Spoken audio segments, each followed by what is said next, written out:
విదేశాలలో చదవాలనేది మీ కోరిక, కానీ చాలా సందేహాలు. వీటన్నిటికీ ఫుల్ స్టాప్ పెట్టి మీ డ్రీమ్స్ ఫుల్ఫిల్ చేసుకోండి. Contact Videsh consults.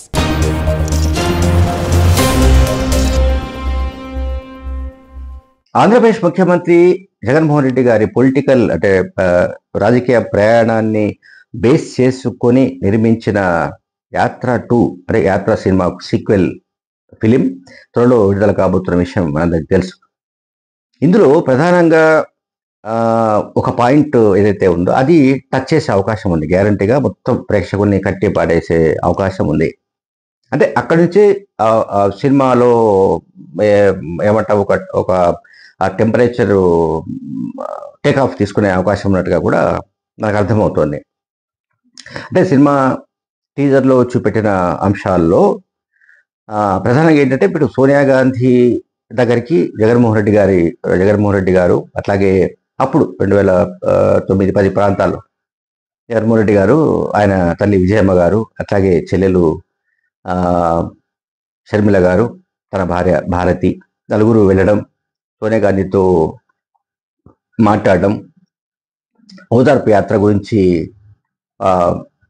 ఆమెను ఒప్పించే పని చేయడం, సోనియా గాంధీ గారు ఒప్పుకోకపోవడం, ఒకవేళ తన మాటను ధిక్కరిస్తే ఇబ్బందులుంటాయని పరోక్షంగా హెచ్చరించడం, వాటి పరిణామాల నేపథ్యంలో సహజంగానే ఆ సంఘటనలు చోటు చేసుకున్నాయి.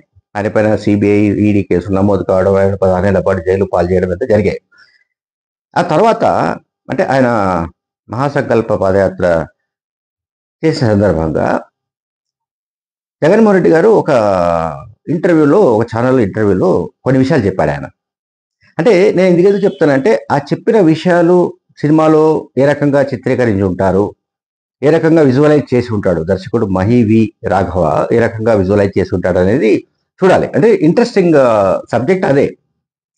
సోనియా గాంధీ అప్పుడు యూపీఏ అధ్యక్షురాలుగా ఉన్నారు, అట్లాగే కాంగ్రెస్ పార్టీ అధ్యక్షురాలుగా ఉన్నారు. ఆమె చాలా పవర్ఫుల్, శక్తివంతమైన నాయకురాలుగా ఉన్నారు అప్పుడు దేశంలో. ఎందుకంటే 2 టర్మ్స్ యూపీఏ ప్రభుత్వం కేంద్రంలో ఏర్పడింది.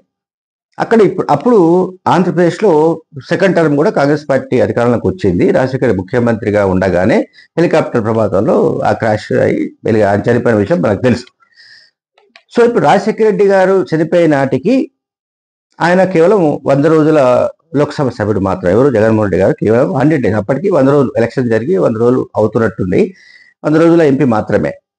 ఆయనకు కాంగ్రెస్ పార్టీ గురించి కానీ, కాంగ్రెస్ పార్టీలో ఇన్సైడ్ ఉన్న కల్చర్ కానీ, వ్యవహారం ఏంటి, హైకమాండ్ అంటే ఏమిటి అనేది కూడా తెలియదు. అందువల్ల ఆయన జగన్మోహన్ రెడ్డి గారు ఆ ఇంటర్వ్యూ చెప్పింది ఏంటంటే, నేను మా నాన్న చనిపోయిన హెలికాప్టర్ క్రాష్ అయిన ప్రాంతానికి వెళ్ళి, పౌరాల గుట్టకు వెళ్ళి అక్కడ చూసి కిందకి వస్తున్న సందర్భంగా అక్కడ జరిగిన నల్లకాలువ జరిగిన సంతాప సభలో మాట్లాడుతూ నేను ఎమోషనల్గా చెప్పేశాను. మా నాన్న కోసం మా నాన్న చనిపోయిన తర్వాత దాన్ని తట్టుకోలేక ఎవరైతే చనిపోయారో వాళ్ళందరూ కూడా నా కుటుంబ సభ్యులే. నేను స్వయంగా వచ్చి పరామర్శిస్తాను, ఓదార్స్తానని చెప్పిన కారణంగా, నేను ఎమోషనల్గా చెప్పిన కారణంగా ఆ ఎమోషనల్కు నేను బాండింగ్ అయి ఉన్నాను. నేను ఇట్టి పరిస్థితిలో మాట తప్పడానికి నేను తప్పే పరిస్థితిలో లేను అని అనుకున్నాను.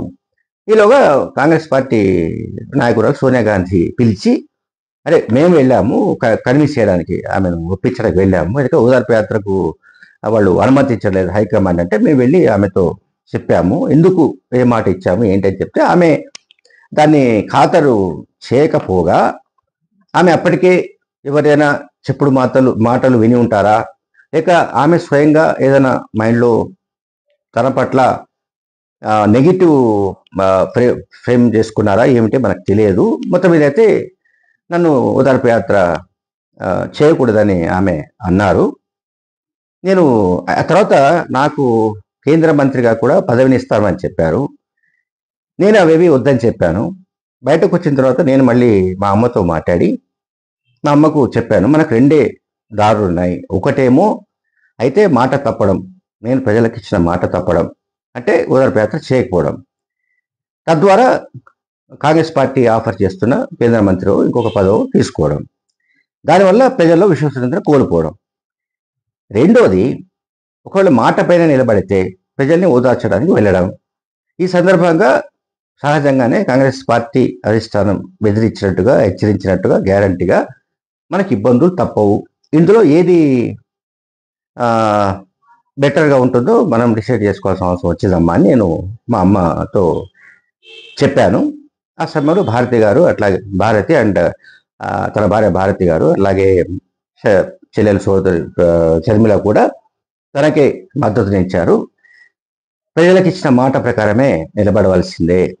ఎందుకంటే దివంగత వైఎస్ రాజశేఖర రెడ్డి కూడా ఎప్పుడైనా సరే ప్రజలకు ఏదైనా ఒక మాట ఇస్తే ఆ మాటకు వెనుకడుగు వేయకుండా ఆ మాట కట్టుబడి ఉండే మనిషిగా ముద్రపడ్డ నాయకుడు కనుక ఆయన రక్తం ప్రవహిస్తున్న జగన్మోహన్ రెడ్డి గారు కూడా అదే స్టాండ్తో వెళ్ళాలి, ఎన్ని కష్టాలైనా సరే అని తన కుటుంబ సభ్యులు సపోర్ట్ ఇచ్చిన కారణంగా తాను మళ్ళీ ఈ ఓదార్పు యాత్రను కొనసాగించారని, ఈలోగా చాలా అవరోధాలు వచ్చాయి, అరెస్ట్ అయ్యాను, జైలుకు పంపించారు, ఇవన్నీ కూడా ఆయన ఆ ఇంటర్వ్యూలో చెప్పుకొచ్చారు. అట్లాగే ఆయన ఇంకొక మాట కూడా చెప్పారు ఆ ఇంటర్వ్యూలో. తనతో పాటు అప్పుడు ఇద్దరు ఎమ్మెల్యేలు మాత్రమే తనకు సపోర్ట్గా నిలబడ్డారు, కాంగ్రెస్ పార్టీ ఎమ్మెల్యేలు. ఒకటి రాయచోటి ఎమ్మెల్యే వారు శ్రీకాంత్ రెడ్డి, ఇంకొకరు అమర్నాథ్ రెడ్డి రాజంపేట ఎమ్మెల్యే. సో వాళ్ళిద్దరు కూడా తనతో పాటు వస్తానని చెప్పినప్పుడు తాను వాళ్ళని వద్దని వారించాను. ఎందుకంటే తనకే రాజకీయ భవిష్యత్తు ఏమిటో తెలియని పరిస్థితిలో ఉన్నప్పుడు, కాంగ్రెస్ పార్టీని ధిక్కరించి బయటకు వస్తున్నప్పుడు, కాంగ్రెస్ పార్టీకి నేను రాజీనామా చేసి బయటికి వచ్చిన తర్వాత ఇంకా తన రాజకీయ భవిష్యత్తు ఏమిటో తెలియని పరిస్థితులు ఉన్నప్పుడు మీరు మీ రాజకీయ భవిష్యత్తును గందరగోళంలో పడవేసుకోకండి అని నేను చెప్పినప్పటికీ వాళ్ళు వినలేదని చెప్పాడు. అది వేరే విషయం.